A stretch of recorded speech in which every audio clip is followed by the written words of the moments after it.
आपदा को अवसर बनाने का मंत्र बहुत चर्चित हुआ है और फिल्म एक्शन हीरो का हीरो जो कि फिल्म का सुपरस्टार है, गले पड़ी मुसीबत को मौका बनाने से नहीं चूकता। रियल लाइफ का ये स्टार रियल लाइफ में भी स्टार बनकर उभरता है। अलग अलग किरदार निभाने वाले आयुष्मान खुराना ने इस बार लार्जर देन लाइफ रोल किया है और डायरेक्टर अनिरुद्ध अय्यर अपनी इस फिल्म में मनोरंजन की रोलर कोस्टर राइड तो है ही, साथ ही आज के सेलिब्रिटी कल्चर और मीडिया पर कटाक्ष भी है। मजेदार बात तो ये है कि फिल्म देखते हुए कहीं ना कहीं आपको यह महसूस होता है कि फिल्म के अंदर एक और फिल्म चल रही है। तो दोस्तों, आज हम एक्सप्लेन करने वाले हैं इन एक्शन हीरो मूवी को। तो वीडियो को शुरू करते हैं और अगर वीडियो अच्छा लगे तो वीडियो को लाइक जरूर कीजिएगा और इसी तरह के वीडियोस पाने के लिए आप हमारे चैनल को सब्सक्राइब भी कीजिएगा ताकि आपको इसी तरह के लेटेस्ट और फ्रेश कंटेंट मिलते रहे। तो फिल्म की शुरुआत होती है एक एक्शन हीरो से। फिल्म में चलती फिल्म वाली इस कहानी का हीरो मानव है, सुपरस्टार है। उसका अपना एक स्वैग है, पर्दे पर भी और निजी जिंदगी में भी। मानव सुपरस्टार के साथ साथ यूथ आइकॉन भी है, जिसके पास जितना स्टारडम है उससे कहीं ज्यादा पैसा है और बहुत कोशिशों के बाद मानव ने अपनी इस इमेज को तैयार किया है। अब वो एक्शन हीरो है।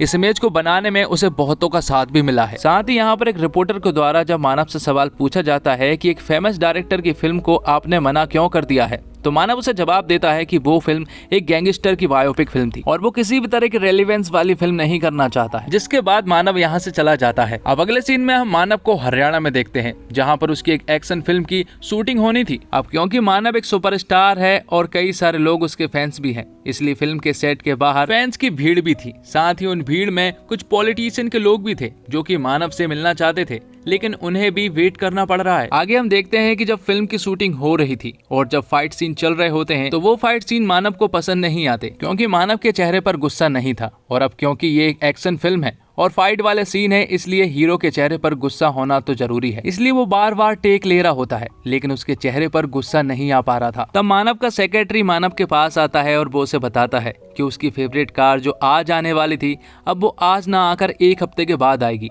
और ये बात सुनने के बाद मानव को गुस्सा आ जाता है और फिर वो शॉट को परफेक्ट तरीके से करता है। साथ ही वो पॉलिटिशियन के लोग अभी भी बाहर इंतजार कर रहे थे, लेकिन जब मानव उनसे मिलने के लिए जा ही रहा होता है कि तभी सेक्रेटरी उसे बताता है कि उसकी फेवरेट कार आ चुकी है। मानव के सेक्रेटरी ने कार वाली बात इसलिए छुपाई ताकि मानव को गुस्सा आ जाए और वो सीन को सही तरीके से कर पाए, और हुआ भी ऐसा ही। लेकिन मानव की फेवरेट कार आ जाने के कारण मानव उन पॉलिटिशियन के लोगों से नहीं मिल पाता है और अपनी कार को लेकर अकेला ही निकल पड़ता है, जो देखकर उन पॉलिटिशियन के लोगों को बिल्कुल भी अच्छा नहीं लगता।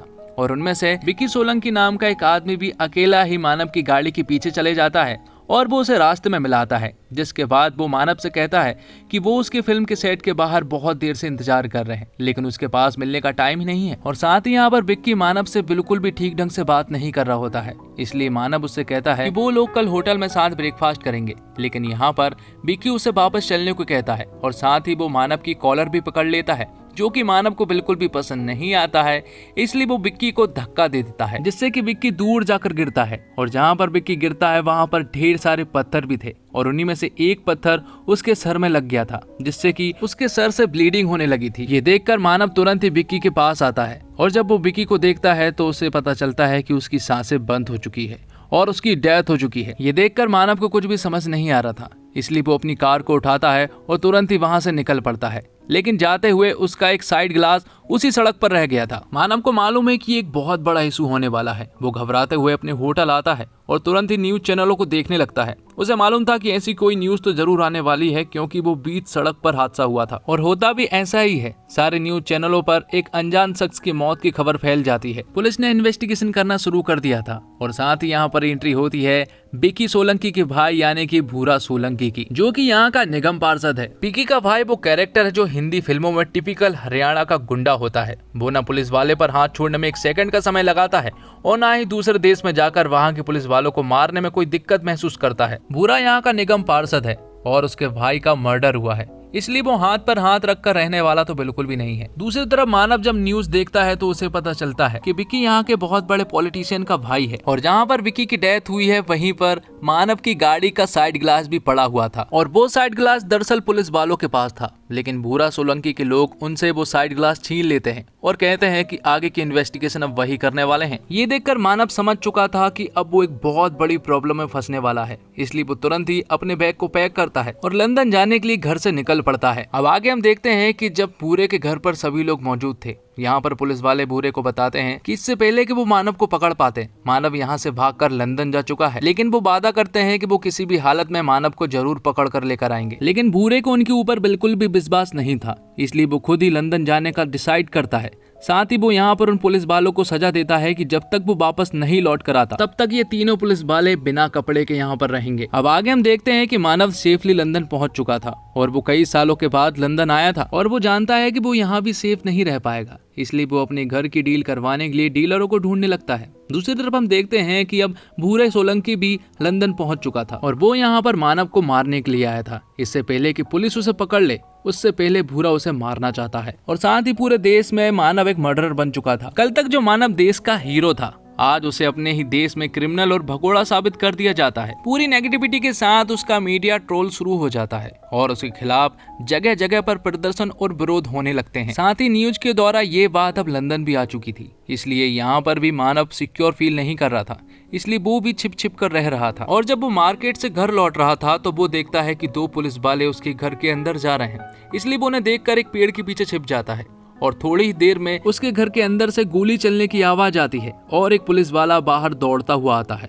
और थोड़ी देर के बाद उस पुलिस वाले को भी गोली मार दी जाती है। और ये सारा काम किसी और ने नहीं बल्कि भूरा सोलंकी ने किया है, जो कि मानव के घर से बाहर आता है और उसने मानव को भी देख लिया था। मानव ने भी भूरे को देख लिया था, इसलिए वो तुरंत ही भागता है। उसके पीछे पुलिस भी पड़ गई थी, लेकिन मानव यहाँ पर किसी तरह से उनसे छुटकारा पाता है, लेकिन पुलिस वाले अभी भी उसका पीछा नहीं छोड़ रहे थे। तब मानव यहाँ पर एक आदमी से कार छीनता है और कॉल लगाकर अपने लोगों से हेल्प लेने की कोशिश करता है, लेकिन कोई भी उसकी मदद नहीं कर पा रहे थे।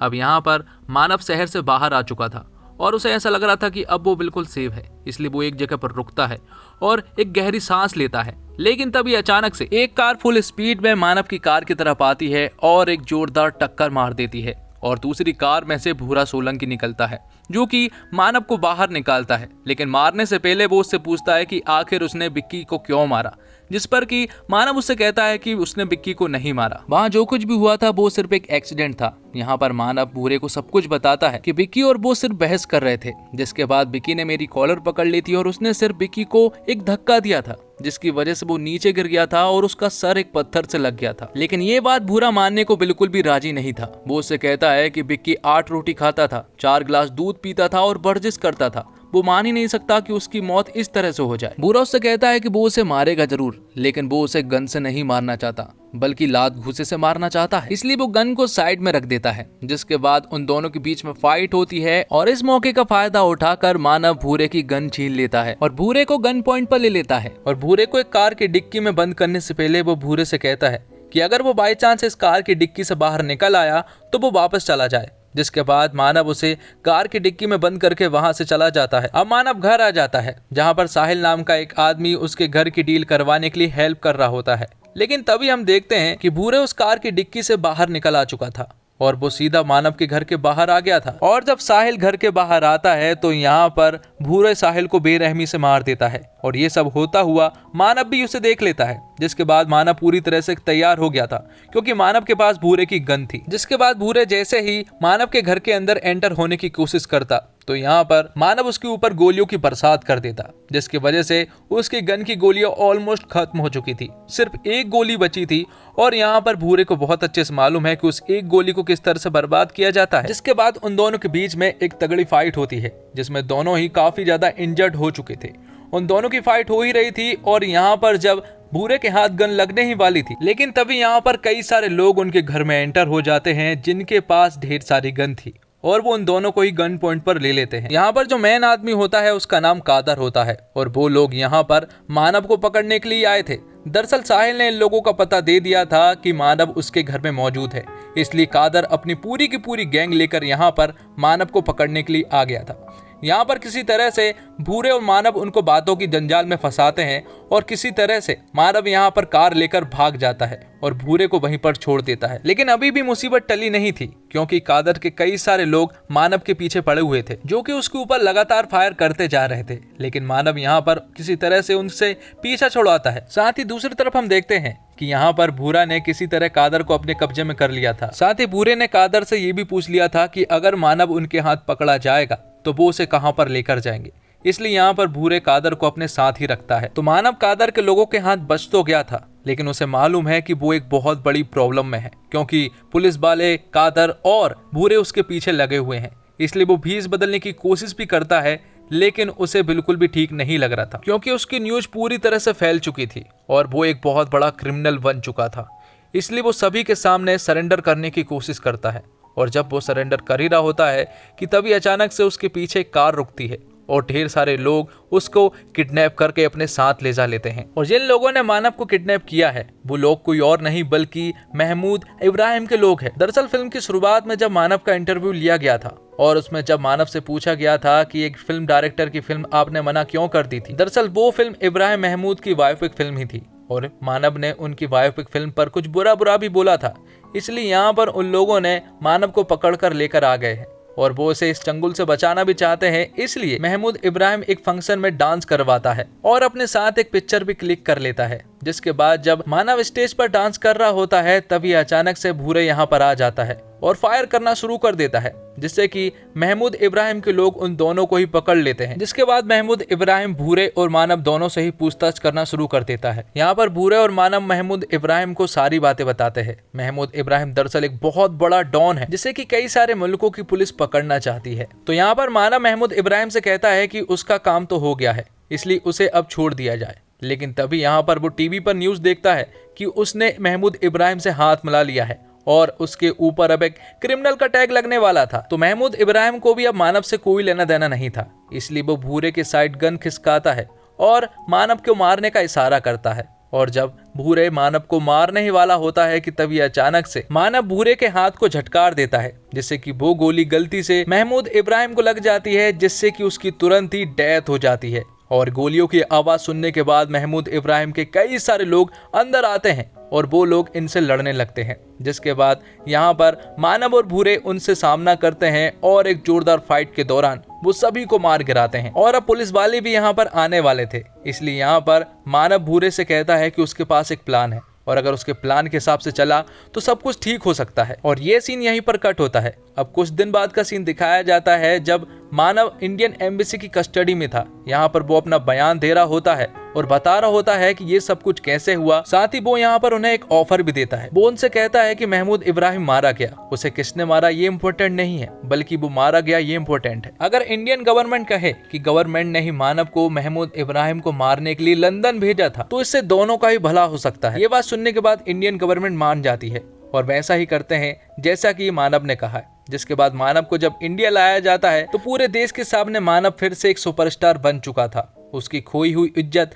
वापस मिल चुकी थी, हर जगह बस मानव के नाम ही छा चुके थे। अब बात आती है कि आखिर भूरे का क्या हुआ और मानव ने आखिर भूरे को कौन सा प्लान बताया था। तो मानव ने भूरे को प्लान बताया था, लेकिन भूरे मानव को मारना चाहता था, क्योंकि अगर वो ऐसे किए बिना वापस गया तो उसका नाम खराब हो जाएगा, क्योंकि वो एक निगम पार्षद है और वहां का बाहुबली भी। तो लाख समझाने के बाद भी भूरे नहीं माना था, इसलिए आखिर में मानव को भूरे को जान से मारना ही पड़ा। तो दोस्तों, फिल्म के डायरेक्टर अनिरुद्ध अय्यर के दिमाग से ही फिल्म की कहानी निकली, फिर उसके स्क्रीन प्ले और डायलॉग पर काम किया नीरज यादव ने। पिछले कुछ समय से हिंदी फिल्में बॉक्स ऑफिस पर असरदार साबित नहीं हुई। इसकी एक वजह ये सुनने और पढ़ने को मिल रही है कि ये कोरोना के पहले की फिल्म थी, कुछ करीब 4-5 साल पुरानी। कोरोना के बाद बहुत कुछ बदल गया, इसके चलते ये फिल्में रिलेवेंट नहीं रह पाई। एन एक्शन हीरो आज के समय की कहानी है। किसी भी कहानी को बड़ी ऑडियंस तक पहुंचाने का तरीका है कि उसे एंटरटेन बनाया जाए, और फिल्म एक्शन हीरो एक तरह से आयुष्मान खुराना के लिए एक सबक है, और ये सबक शायद उन्होंने इस फिल्म को शुरू करने से पहले ही सीख लिया है। जैसे कि स्क्रिप्ट टीम में होता है कि एक बल्लेबाज अगर ना चले तो दूसरा या तीसरा चौथा आकर पारी संभाल सकता है। सिनेमा में भी कुछ वैसा ही है। अगर एक फिल्म में हीरो के साथ दमदार विलन हो और साथ ही कलाकार हो तो दर्शक का ध्यान किसी एक किरदार के ही पोस्टमार्टम पर टिक नहीं पाता है। अनिरुद्ध की होशियारी यहाँ पर काम आई और आयुष्मान ने कैमरे को साथ रखा है। वो बढ़िया एक्टर हैं, अपने हिसाब का काम बढ़िया तरीके से करते हैं और निकल लेते हैं। हालांकि अभी तक उनकी इमेज चॉकलेटी हीरो की बनी हुई थी, जिसके हिस्से में भौकाली डायलॉग आते थे और अंत में जो लड़की का हाथ पा लेता था और सब कुछ ठीक कर देता था। लेकिन यहाँ आयुष्मान खुराना ने अपने ऐप भी दिखाए हैं और एप्स भी। साथ ही आयुष्मान खुराना ने मानव के किरदार में अच्छी एक्टिंग की है, वो इस रोल में जमे हैं। ये किरदार उनकी बाकी फिल्मों से अलग है और आपको आयुष्मान को स्क्रीन पर देखकर मजा आ जाता है। वहीं भूरा के किरदार में जयदीप अहलावत ने जान डाल दी है। जब वो हरियाणवी में डायलॉग बोलते हैं तो खूब तालियां बजती है।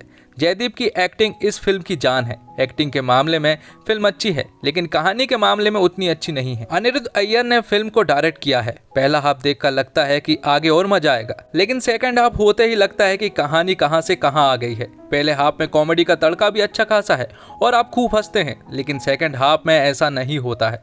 ये फिल्म टुकड़ों में अच्छी है और पूरी तरह से आपको बांध नहीं पाती। एंडिंग में आपको लगता है कि एक्शन हीरो तो केजीएफ के रॉकी भाई का पायरेटेड वर्जन है। और अगर आप इस फिल्म को देखना चाहते हैं तो डिस्क्रिप्शन बॉक्स में दी हुई लिंक पर क्लिक करें और इस पूरी फिल्म को आसानी से वॉच कर सकते हैं। और इसी के साथ ये वीडियो यहीं पर खत्म होता है। तो दोस्तों, उम्मीद करता हूँ आपको वीडियो पसंद आई होगी। वीडियो पसंद आई हो तो वीडियो को लाइक जरूर करें और इसी तरह की वीडियोस पाने के लिए आप हमारे इस चैनल को सब्सक्राइब भी करें, ताकि आपको इसी तरह के लेटेस्ट और फ्रेश कंटेंट मिलते रहे। धन्यवाद। जय हिंद, जय भारत।